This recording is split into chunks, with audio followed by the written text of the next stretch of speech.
በስመ ስላሴ በስመ አብ ወወልድ ወመንፈስ ቅዱስ አሐዱ አምላክ ዘላለም ስላሴ ሰላም እግዚአብሔር ኩላትኩም ይኩን። ክቡራት ኣሕዋትን ኣሓትን ብሎሙ ከዓ ከም ናይ ኣምላኽና ሰናይ ፍቓድ ስለ ኃጢአተ ኣውናን ወይም ግብረ ሕቡእ ኢና ክንመሃር ማለት እዩ። ስለዚ ግብረ ሕቡእ እንታይ ማለት እዩ ወይም ግብረ ኣውናን እንታይ ማለት እዩ ዝብል ብዙሓት መምሃራን ብሰፊሕ ገሊፆሞ እዮም። ሕጂ እውን ንዓፍና እውን ዝጠፍአኩም ኣይኮነን እሞ ኣብቲ መፍትሒ ከመይ ጌርና ካብቲ ህይወት ንሱ ንወፅእ ንኽእል ዝብል ኢና ክንመሃር። ብተመሳሳሊ ከዓ ኃጢአተ ኣውናን ድንግልና የፈርስ ድዩ ወይስ ኣየፈርስም ዝብል ኣስዒብና ክንመሃር ኢና ማለት እዩ። ስለዚ እዘን ክልተ ዛዕባታት እዚአን እንዳልዓልና ክንመሃር ኢና እሞ ክሳብ መወዳእታ ምሳይ ንኽትኮኑ ብትሕትና ይሓትት። ፈለማ ግን ናብዚ ህይወት እዚ ወይም ናብቲ ኃጢአት እዚ ብኸመይ ናቱ ክኢልና ንዝብል ክልተ መበገሲ ኣለዎ ማለት እዩ። ወይም ክልተ ምንጭታት ክህልውኹም ተቐዳማይ እንታይ እዩ ብርኩሳት መናፍስት ድፊኢት እዩ። ብፍላይ ከዓ ከም ዓይነት ፕላን ናይ ዝሙት መንፈስን ማለት እዩ። ናይ ዝሙት መንፈስ ብኸመይ መልክዕ ናብ ህይወትና ክኣቱ ይኽእል ዝብል ቅድሚ ሕጂ ኣብ ብሕልምኻ ሩካቤ ስጋ ምፍፃም እንታይ ማለት እዩ እና ስለ ዝሙት መንፈስ ዝብል ሰሪሕናዮ ስለ ዘለና ኣብኡ ከይድኩም ክትረኽብዎ ትኽእሉ ኢኹም። ልዕሊ 15 መንገድታት ወይ ናብ ህይወትና ዝኣትወሉ ናይ ዝሙት መንፈስ ኢልና ኣብኡ ገሊፅናዮ ስለ ዘለና ኣብዚ ምጥቃስ የድልን ኣብኡ ክትረኽብዎ ትኽእሉ ኢኹም ማለት እዩ። ካልእ እውን ናይ ዓይነ ጥላ መንፈስ ካብ ብዛር ተመሲሉ ወይም ካብ ወለድና ዝመፀ መንፈስ ካብ ዓሌትና ዝመፀ መንፈስ ብኡ እውን ናብ ግብረ ሕቡእ ምፍፃም ከስዕበና ይኽእል ማለት እዩ። እቲ ካልኣይ መበገሲ ከዓ ንሪኦም ፊልምታት ክኾኑ ይኽእሉ እዮም። መሓዙትና ክኸውን ይኽእል እዩ። ብናይ መሓዙትና ድፊኢት ክኸውን ይኽእል። ብነንብቦም መፅሓፍትን መፅሄትን ልማድ ዝገበርናዮም ዝተፈላለዩ ናይ ዝሙት ቀስቀስቲ ዝኾኑ ነገራት እውን ክንፍፅም ንኽእል ኢና ወይም ናብዚ ኃጢአት እዚ ክንኣቱ ንኽእል ኢና ማለት እዩ። ሕጂ ናብቶም መፍትሒ ዝሓዝክዎም ንዓቶም እንዳልዓልና ክንመሃር ኢና ማለት እዩ። እቲ ኣብቲ ቀዳማይ ዝሓዝክዎ ጸሎት እዩ። ኣብዚ ፍሉይ ዝኾነ ቃል ኪዳን ዘለዎም ዓይነታት ጸሎት ኣለዉ። እቲ ቀዳማይ ወንጌለ ዮሃንስ እዩ። ኣቦና ወልደ ነጎድጓድ ዮሃንስ ናይ ጎይታና ኣምላኽና መድሓኒትና ንሱ መፃወቒ ክብሪ ምስጋና ይኹኖ ናቱ ዝናር ምስ ተዓጠቐ ፍጹም ንጹህ ክኸውን ክኢሉ እዩ። እቲ ፍትወት ጠፊኡሉ እዩ። ከምኡ እውን ንጽህንኡ ምስ መላእክቲ ማዕረ ኮይኑ እዩ ማለት እዩ። ስለዚ ቃል ኪዳን ስለ ዘለዎ ወንጌለ ዮሃንስ ምጽላይ ከምኡ እውን መዝሙረ ዳዊት ብፍላይ ከዓ መዝሙር 37 እግዚኦ ይቅስፈኒ በመዓትከ ዝብል ማለት እዩ። ነዛ መዝሙር እዚኣ እንተኺኢልና 7 ግዜ ንመዓልቲ እንዳደጋገምና ክንፅለያ ክንክእል ኣለና። ካልእ እውን መልክዐ ሩፋኤል ኣሎ። ብሓፈሻ ዝኸኣልኩሞ ከም ቃል ኪዳን ዘለዎም ጸሎታት እንዲኣነ ዝገልጾም ዘለኹ ግን ዝኸኣልኩሞ ንዓኹም ዝጠዓመኩም ጸሎት ውዳሴ ማርያም እውን ክኸውን ይኽእል። ንዓይ ክሰርሓለይ ይኽእል እዩ ኢልኩም ወይም ናይ እትፈትውዎ ታቦት ወይም ጻድቕ እትፈትውዎ መልኣክ ክኸውን ይኽእል መልክዑ ድርሳን ብምፅላይ ካብዚ ሕማቕ ተግባር እዚ ክትናገፉ ትኽእሉ ኢኹም ማለት እዩ። ስለዚ እቲ ቀዳማይ መፍትሒ ጸሎት እዩ። እቲ ካልኣይ ከዓ ስግደት እዩ። እቲ ጉልበትና እቲ ብርክና ናብ ኣምላኽ ክነንበርክኾ ክንክእል ኣለና። ናብ ኣምላኽ ክንግዛእ ክንክእል ኣለና። ስለዚ እንተኺኢልና ከዓ እቲ ጸሎት ቀኒስና ኣቡነ ዘበሰማያት ጥራይ እንዳጸለና ካብዚ ዝዓቢ ጸሎት እውን ስለ ዘየለ ባዕሉ ክርስቶስ ኣምላኽና ነዚ ጸልይዎ እንታይ ኢልና ክንጽሊ ክብልዎ ከለዉ ነዚ ኣቡነ ዘበሰማያት ኣብ ሰማያት እትነብር እናበልኩም ጸልዩ ኢሉ ስለ ዝሃበና ነዛ ጸሎት እዚኣ እንዳጸለና ስግደት ግን ብጣዕሚ ብምብዛሕ ክሳብ ዝደኽመና ክንሰግድ ክንክእል ኣለና ማለት እዩ። ሽዑ እቲ ፍትወት ወይም እቲ ሓሳብ ዝመፀና ዘሎ ክጠፍእ እዩ። ሳልሳይ ንስሓ ብድፍረትን ብግልፅን ብዝርዝርን ምንስሓ እዩ። ደጊመን ተፈጸምክዎ ዝብል ፍርሓትን ኣጉል ዝኾነ ትሕትናን ከምኡ ከዓ ልዕሌና ሟርት ምፍፃሙ ዝኸውን እሞ ከይተሰከፍናን ከይሓፈርናን ተደጋጋሚ ዋላ ይኹን ከድና ክንንሳህ ክንክእል ኣለና ማለት እዩ። ራብዓይ ከምዚ ዓይነት ተግባር ዘፈጽመና ርኩስ መንፈስ ክንቃወሞ ክነወግዞ ክንክእል ኣለና። ኣብ ኣእምሮይ ተቐሚጥካ ነዚ ግብሪ እዚ ወይም ነዚ ኃጢአት እዚ ግበር እናበልካ ትእዝዘኒ መንፈስ ብስም ኩሎም ቅዱሳን ብስም ኣምላኽናን ጎይታናን መድሓኒትናን ኢየሱስ ክርስቶስ እንዳፀዋዕኻ ምግዛት ወይም ስርሑ ደው ንኸብል ክንቃወሞስ ክንክእል ኣለና ማለት እዩ። ሓምሻይ ናይ ዝሙት ሓሳባት ክመፀካ ከሎ ወይም ከምዚ ፈጽም ክብለካ ከሎ ዝተፈላለዩ ጸሎታት ኣውድዮ ኣለዉ ሓቂ ንሳቶም ምድማፅ ኤርፎን ሰኪዕኻ ክኸውን ይኽእል ማለት እዩ። መዝሙር ስብከት ምስማዕ ከምኡ እውን ብቕልጡፍ ከይድካ ናብ ስግደት ምኻድ ወይም ስግደት ምስጋድ ማለት እዩ ወይም ጸሎት ምግባር ናይ ኣምላኽና ናይ ጎይታና ናይ መድሓኒና እቲ ስቅላቱ እቲ መከርኡ ብኣእምሮኻ ምሕሳብ ወይ ምስትንታን እቲ ሻድሻይ ንነዊሕ ሰዓታት ጾም ምጻም እዩ እስካብ ፀሓይ ትጠልቕ ወይም እንተኽኢልካ ከዓ ከከም ዓቕምና ማለት እዩ ዓመት ሙሉእ ከዓ ዝጾሙ ሰባት ኣለዉ ማለት እዩ ወይም ክንጾም ክንክእል ኣለና እዚ ፍትወት እዚ ክሳብ ዝጠፍኣና ማለት እዩ ስለምንታይ ክንበልዕ ከለና ክንጸግብ ከለና እቶም ብፍላይ እውን ጥሉላት ዝበሃሉ ምግብታት ክነብዝሕ ከለና እዩ ከምዚ ዓይነት ናይ ዝሙት ሓሳባትን እቲ ፍትወትን ዝለዓለና ማለት እዩ ስለዚ እቲ ሓሳብ ክሳብ ዝጠፍእ ወይም እቲ ፍትወት ክሳብ ዝበርደልና ጾም ንንውሕ ዝበለ ሰዓታት ክንጸውም ክንክእል ኣለና ማለት እዩ እቲ ሻብዓይ መፍትሒ ናይ ትሕትናና ናይ በረካ ስራሕቲ ምስራሕ ንኣብነት እግሪ ምሕጻብ ናይ ምእመናን ክኸውን ይኽእል ናይ ስድራኻ ናይ ቤተሰብካ ትፈልጦም ከምኡ እውን ቤተክርስትያን እንዳኸድካ ናይ ጉልበት ማለት እዩ ናይ በረከት ቤተክርስትያን ምጽራግ ናይ ጸበል ቦታ ምጽራይ ናይ ጉልበት ስራሕ ምስራሕ ናብ ገዳማት ብእግሪ ጉዕዞ ምግባር ዝረስሐ ቦታ እንተሃልዩ ኣብ ቤተክርስትያናት ማለት እዩ ሽቓቕ ክኸውን ይኽእል ምጽራግ ከይተሰከፍካ ከምዚ ናይ ትሕትና እቲ ትዕቢት ክጠፍእ ስለዚ እዚ እውን ፍቱን ዝኾነ መድሓኒት እዩ ማለት እዩ ናይ ትሕትና ስራሕቲ ምስራሕ ሻምናይ ምብካዕ እዩ ንብዓት ብዙሕ ዝኾነ ጥቕምታት ኣለዎ ሓደ ካብቶም መስዋእቲ ከዓ ንብዓት እዩ እሞ በኺና እቲ ፍትወት ንኸብርደና ካብ ኣምላኽ ስለ ዘባእሰና ዘሎ እቲ ተግባር ንሱ ንኸርሕቐልና ክንጽሊ ክንክእል ኣለና ማለት እዩ ታሽዓይ ጸበል ምጥማቕ እዩ እዚ እውን ንኽእል እንድሕር ደኣ ኮይንና ኣብ ሓበሻ ዘለኹም እንተኾንኩም ናብ ጸበል ስፍራታት ወይም ናብ ጸበል ቦታታት ብምኻድ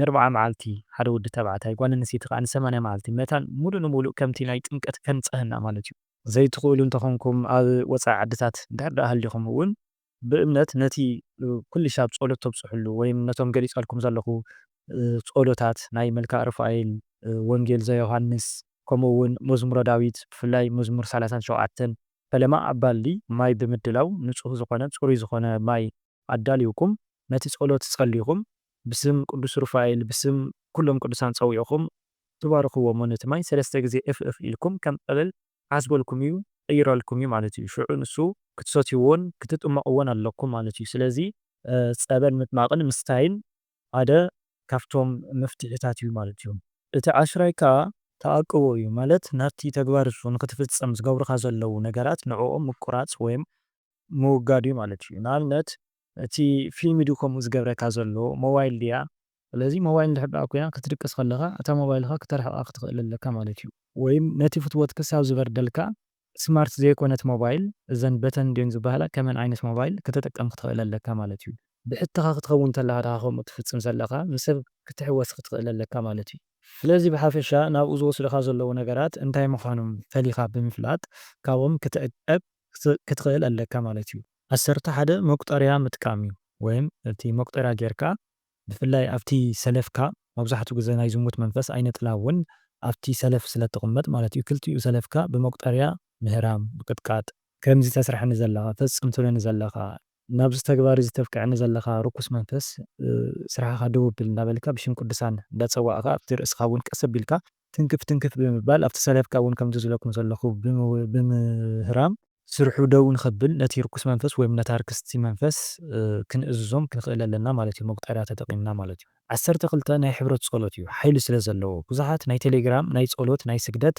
ማሕበራት ኣለዉ ስለዚ ምስኦም ኮይንኩም እንዳሰማዕኹም ብፍላይ ከዓ ጀመርቲ መንፈሳውያን እንተኾንኩም ምስጋድ ከኣብየኩም ይኽእል ወይም እንታይ ለይ ክጽልይ ዝብል ከተናግረኩም ስለ ዝኽእል ምስኦም ኮይንኩም እናሰገድኩም ምስኦም ኮይንኩም ጸሎት እንዳብጽሕኹም ክትቃወሙ ወይም ናብቲ መንፈሳዊ ህይወት ክትኣትዉ ትኽእሉ ኢኹም በዚ ምኽንያት ከዓ ነቲ ትፍጽሞ ዘለኹም ሕማቕ ተግባር ከዓ ክጠፍኣልኩም ይኽእል እዩ ጾር ማለት እዩ እሞ ስለዚ ኣብ ናይ ሕብረት ጸሎት ከዓ ሓይሊ ስለ ዘሎ እቲ ጸገምኩም ክተወግድዎ ትኽእሉ ኢኹም ማለት እዩ 13 ነቲ ትፈትውዎ ታቦት ነቲ ትፈትውዎ ጻድቕ ነቲ ትፈትውዎ መልኣክ ኣጥቢቕካ ምልማን እዩ መጽባዓ ምግባር ከምዚ እንድሕር ደኣ ጌርካለይ ከምዚ ገብረልካ እየ ብፍላይ እውን ንኣዴና ማርያም ግብፃዊት ካብ 12 ዓመታ ጀሚራ ኣብ ዝሙት ወዲቓ ዝነበረት እያ ቤተሰባ ብርግጽ ኣብ ጸሎት ዝነበሩ እዮም ነይሮም ማለት እዩ ስለዚ ካልእቲ እውን ማርያም መግደላዊት ማለት እዩ 6 እያ ክብረ በዓላ ኣዴና ማርያም ግብፃዊት ከዓ ዕለት 5 እያ ስለዚ ነዘን ቅዱሳን ኣዴታትና እዚአን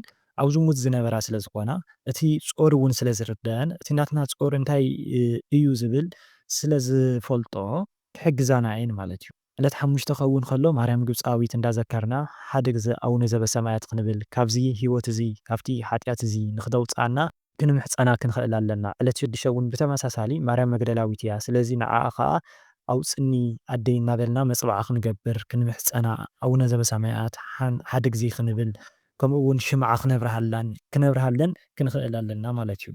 14 ሓዳር ዘይገበርካ ወይም ዘይሞንኮስካ ንውሕ ግዜ ምፅናሕ እዩ። ሓደ ካብቲ ናይ ሓዳር ዓላማ ፍትሐ ነገሥት አንቀጽ 15 ካብ ናይ ፈትዩ ወይ ከዓ ካብ ናይ ዝሙት ጾር ንምርሓቅ እዩ ዝብል ማለት እዩ። ስለዚ ሓዳር ምግባር እውን ሓደ መፍትሒ እዩ ማለት እዩ።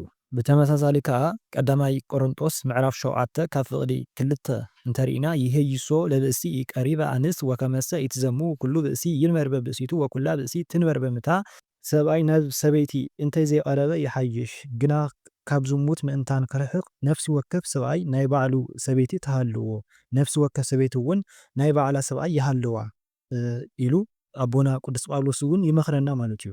ስለዚ ሓዳር ምግባር ካብ ናይ ዝሙት ጠንቂ ወይም ካብቲ ናይ እዚ ግብረ ሕቡእ ንብሎ ዘለና ሓደ መርሕቂ ካብቲ ሓጢኣት ንሱ ማለት እዩ መርሕቂ መንገዲ እዩ።